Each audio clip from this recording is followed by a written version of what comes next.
PS story teller कथांचे अनोखे विश्व. सुरुवात करूया नव्या कोऱ्या कथेला. कथेचे नाव आहे मिस्टर अँड मिसेस परफेक्ट. भाग दुसरा. लेखिका प्राची सोळे. एखादा मुलगा नाही तर वयस्कर माणूस बाजूला आला असता तरी चाललं असतं, पण ही मुलगी जास्तच वाटते. कुठेतरी मध्ये लवकर उतरून जाऊ दे म्हणजे झालं. बसच्या मोठ्या विंडोच्या काचीतून बाहेर बघत मंदार विचार करत होता. कुठलीही गोष्ट कानाशिवाय घडत नसते. बाजूच्या मुलीच्या आवाजाने त्याची तंद्री तुटली. ती तिच्या हँडपर्समधून काही बाई गोष्टी बाहेर काढत बोलली. माझ्याशी काही बोललात का? न राहून मंदारने विचारले. इथे माझ्या शेजारी तुम्हीच आहात ना? तिने उलट त्यालाच म्हटले. दिसायला फक्त सुंदर आहे, पण डोक्यात पोकळ हवा भरले. उगाचच बडबड करते. मनात बोलण्यापेक्षा तोंडावाटे बोला, ती पटकन बोलली. ही मनकवडी आहे की काय? मंदारने डोळे मोठे केले. बस जशी वळणं घेत होती तशी तिची हालचाल व्हायची. पाण्याची बाटली काढून पाणी प्यायली तर थोडं पाणी सांडलेच. तोंडाला चाळा म्हणून तिने लिमलेटच्या गोळ्या काढल्या. एक मंदार समोर धरत, घ्या ना, ती म्हणाली. मंदारने एक वार तिच्याकडे पाहिले आणि हातातल्या गोळीकडेही पाहिलं. नो थँक्स, तो म्हणाला. अहो, एवढंही काही घाबरू नका. ह्यात गुंगीचं औषध नाही टाकले. हे पहा. असं बोलून तिने एक गोळी स्वतःच्या तोंडात टाकली. मग मंदारने ही गोळी घेतली. दॅट्स गुड, ती हसून बोलली. त्यात गुड काय आहे? तुमचा माझ्यावर विश्वास बसला ना की काही प्रॉब्लेम नाही आहे, ती पुन्हा हसून बोलली. बाय द वे, मी मिताली पाटणकर. तिने तिचं नाव सांगितले. आता मंदारला त्याचं नाव सांगावं लागलं. मायसेल्फ मंदार काळे, तो म्हणाला. Nice to meet you Mandar, ती सरळ एकेरीवर आली. Same year. ओह, खरंच? मला भेटून तुम्हाला आनंद झालाय? मिताली ओठांचा चंबू करत बोलली. I mean it's okay. मंदारला काय उत्तर द्यावे ते कळलं नाही. तू कुठे चाललायस? तिने विचारले. ही बस हैदराबादला जाते, आय गेस. ते मला माहिती आहे. म्हणजे मध्ये कुठे उतरणार आहेस का असं विचारायचे होते. नाही, मी हैदराबादलाच जातोय. ओ, ये हुई ना बात, ती जोरात बोलली आणि बाजूला सीटवर बसलेल्या लोकांनी तिच्याकडे त्रासून पाहिले. बहुतेक लोक डुलक्या घ्यायला लागले होते. ही छोटी बस आहे, त्यात AC. उगाच लोकांचं लक्ष जाईल असं नको व्हायला. इनडायरेक्टली मंदारने तिला ऐकवलं. सॉरी, उत्साहाच्या भरात निघाले. किती वेळ लागेल अंदाजे पोचायला? मितालीने विचारले. 14 तास लागणार आहेत. अर्धा तास अजून, कारण बस हॉल्ट घेते. बाप रे, म्हणजे एवढे तास आपण एकत्र? ती बोलली. व्हॉट? एकत्र म्हणजे काय? मंदार चिडला. म्हणजे एकत्र प्रवास हो, कारण मीही हैदराबादलाच चालले, तिने सांगून टाकले. बॅगमधले हेडफोन्स काढून ते मोबाईलला कनेक्ट केले. बहुतेक गाणी ऐकत असावी. मितालीने मागे सीटवर डोके टेकवले व डोळे बंद केले. मंदार तिचं निरीक्षण करत होता. ती दिसायला जेवढी सुंदर होती तितकीच बोलकी होती. सहसा सुंदर मुली शिष्ट घमेंडी असतात. त्याने ऐकलं आणि पाहिलंही होतं त्याच्या ऑफिसमध्ये. दुसऱ्यांशी आपण बोलतोय म्हणजे त्यांच्यावर एक प्रकारे उपकारच करतोय अशीच भावना त्यांच्या चेहऱ्यावर असते. मिताली त्यातली तरी दिसत नव्हती. आल्या क्षणापासून ती बोलत होती. आता डोळे बंद करून शांत आहे, तर मंदारला उगाच सारी बस खोल शांत सागरात बुडाली आहे असे वाटले. त्याला हसू आले. दुसऱ्या दिवशी पहाटे 6:30ला हैदराबाद येणार. तोपर्यंत हिला सहन करायचे आहे. त्याने नजर बाहेर वळवली. शहरातला रहदारीचा रस्ता संपून आता नॅशनल हायवे 65 लागला. बसचे धक्के कमी झाले, पण वळणावर बस जशी वळायची तसे ते वळत होते. मंदारने 2 सीटमधलं हँडल खाली केले. तेवढाच अटकाव. मिताली झोपी गेली. बाहेरची झाडे, रस्ता बघता मंदारचे डोळे जड होऊ लागले. आपली हातातली हॅवरसॅक दोघांच्या मध्ये ठेवून त्याने सीटवर डोके टेकवले.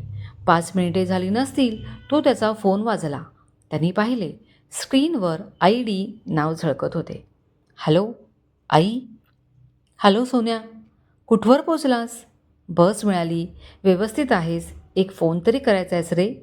आईचा स्वर हळवा झाला होता. आई, बाबा होते ना बरोबर. त्यांनी सांगितले असेलच ना. आणि तू आराम करत असशील तर डिस्टर्ब नको म्हणून केला नाही. मंदार हळू आवाजात समजूत घालत बोलला. ते बाबांपुरतं, पण मला चैन पडत नव्हती ना. आता 6 महिने तू तिकडे. तुझं खाणं पिणं साऱ्याची आबाळ होईल. आई अजून रडविली झाली. आई, ऐक ना, थोड्या वेळात ना बस चहासाठी थांबेल. मग मी तुझ्याशी बोलतो. आता बसमध्ये नको, शांतता आहे. तू काळजी घे. ठेवतो फोन. मंदारने वाट न पाहता फोन कट केला. मोबाईल खिशात ठेवला व सहज लक्ष बाजूला गेले व दचकलाच.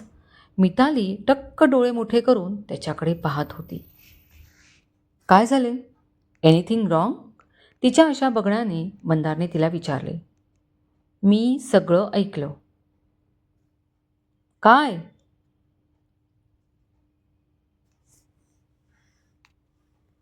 तुमच्या आईशी बोलत होता ना? तिने आता आहोजाहो केले.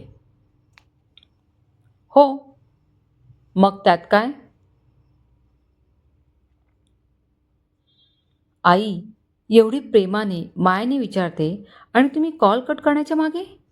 मितालीने त्याला सुनावले. AC बस आहे, आवाज जातोय म्हणून म्हटलं नंतर बोलतो. मंदारने म्हटलं.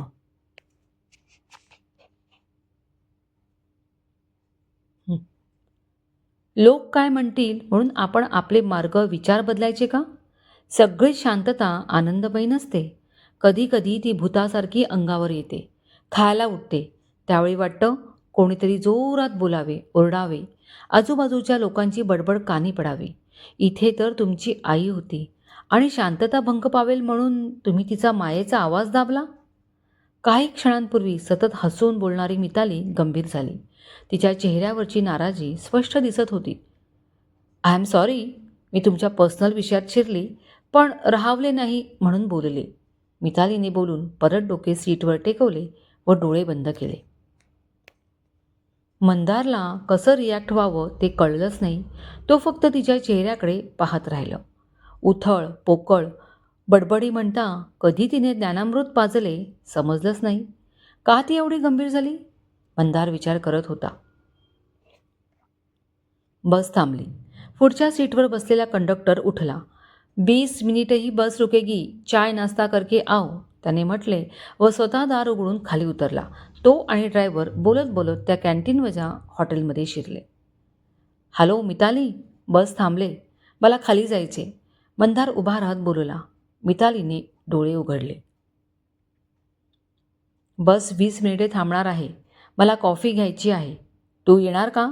सॅक पाठीला लावत मंदार तिला बोलला. येस, येते ना, मलाही चहाची तलप आले. मिताली उठत बोलली. दोघे खाली उतरले. बाकीच्यांनी खाली उतरून आपापली जागा पकडली होती. मंदार आधी वॉशरूमला जाऊन आला. चेहरा गार पाण्याने धुतला. थोडं फ्रेश वाटले. काउंटरला येऊन त्याने कडक कॉफी आणि स्पेशल चहाची ऑर्डर दिली. मितालीही फ्रेश व्हायला गेली होती. बसचे सगळे प्रवासी उतरल्यामुळे आत बसायला जागा नव्हती. मिताली आली. तिनेही चेहरा धुतला होता. ती फ्रेश दिसत होती. बसायला जागा नाहीये, मंदार इकडे तिकडे बघत बोलला. नसू दे की. बसूनच आलोय ना आणि परत बसायचीच आहे. आता कॉफी, चहा उभे राहून पिऊ. मला आवडेल. मितालीने चुटकीसरशी प्रॉब्लेम सॉल्व्ह केला. मंदार निरुत्तर झाला. वेटर ट्रेमध्ये कॉफी आणि चहाचा कप घेऊन आला. सोबत पाण्याचे 2 ग्लास. पाणी बाजूला ठेवून दोघांनी कप उचलले व बसच्या बाजूला येऊन उभे राहिले. चहाचा एक घोट घेतला व मितालीच्या तोंडून वाहचा उद्गार आला. क्या बात है, स्पेशल चहा, ती म्हणाली. हो, चहा स्पेशलच सांगितले. कॉफीही स्ट्रॉंग सांगितले. कॉफीचा एक सिप घेत मंदार बोलला.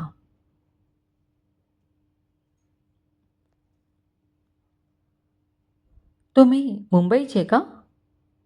हो. आणि तू? मी पुण्याची. मग इथे कुठे? मुंबईला माझी मावशी राहते. कामासाठी आले होते. आता हैदराबादला काम निघाले म्हणून म्हटलं इथूनच बस घेतली, मिताली बोलली.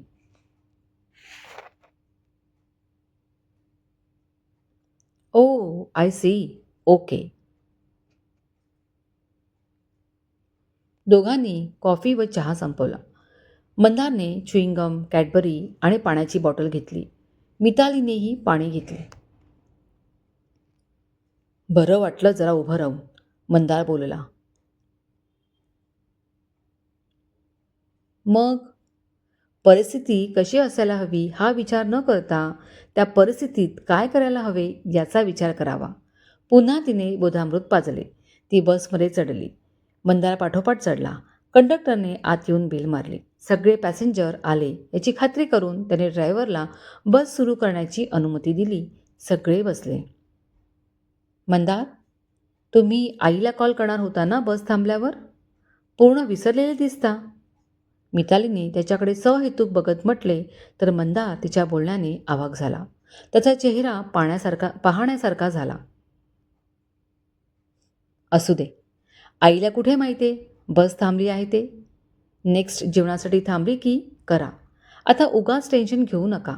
मितालीने जसा प्रश्न विचारला तसंच उत्तरही देऊन टाकले.